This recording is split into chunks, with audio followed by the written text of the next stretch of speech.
ओकाड़ा में दरिया सतलज के किनारे पर वाक़या हैड सुलेमानी का इलाका सैर व तफरीह के हवाले से हमेशा सियाहों की तवज्जो का मरकज़ रहा, मगर सर्दियों की शिद्दत में इजाफे की वजह से शहरियों ने मछली पॉइंट्स का रुख कर लिया। लजीज और ग़िज़ाइयत से भरपूर मछली खाकर इंजॉय कर रहे हैं। मज़ीद जानते हैं अपने नुमाइंदा इश्तियाक अहमद जट से। जी, 3 अजला के संगम में वाक़या ओकाड़ा का पाक भारत सरहदी इलाका हैड सुलेमान की सैर व तफरीह के हवाले से हमेशा सियाहों की तवज्जो का मरकज रहा, मगर यहाँ के चटपटे मसालों से तैयार की गई दरिया सतलुज की ताज़ा मछली लज्जत और ग़िज़ाइयत से भरपूर सियाहों को अपनी तरफ मतवज्जा किए हुए है। हालिया सर्दी की शिद्दत में इजाफे की वजह से शहरियों ने दरिया सतलुज के किनारे वाक़या बहुत बड़ी मछली मार्केट का रुख कर लिया। शहरी जौक दर जौक मछली पॉइंट्स पर मछली खाकर खूब इंजॉय करने के साथ साथ पैक करवाकर फैमिलीज के लिए घर ले जा रहे हैं।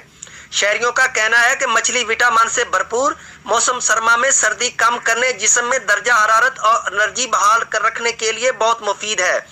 दूसरी जानब मछली पॉइंट्स के मालकान का कहना है कि मौसम सरमा में गर्म कपड़े फरोख्त करने वालों का सीजन होता है।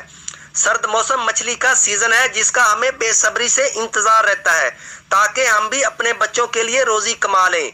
Ishtiyaq Ahmad Jat, district reporter, QBN news, Okara.